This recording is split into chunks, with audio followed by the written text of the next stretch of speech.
5 metreye sizlərə orijinal xalçalar göstərəcəm. İran xalçası da var bunun içində. Türk istehsalı olan da var. Çox gözəldir. Qalındır, keyfiyyətlidir. 2,5 enli, 5 metr uzunudur. Möhtəşəm bir modellərdir. Yenə deyirəm.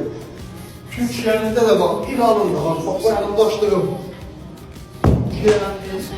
Atlaşdırım İranındır. Bir ədədlərin qiyməti 450 manatdan başlayır, 600 manata qədər gelir. Bax, bu açlığım məsələn 600 manatdır.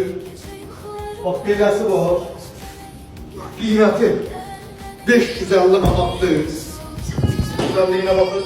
Bunlar həqiqi xalçadır, favorit deyil. Bəzi adamlar gedir, favorit alır, gəlir, mən getdim bunu deyir, orada ucuz qiymət aldım, gəldim. Bax, buna baxın, gözəlliyinə baxın. Qiyməti ən son yeri 550 manatdır. Gəl bu tərəfdən də sən çoxdur. Bax, ipəklə orijinal yun bambuk gözlə görsənir.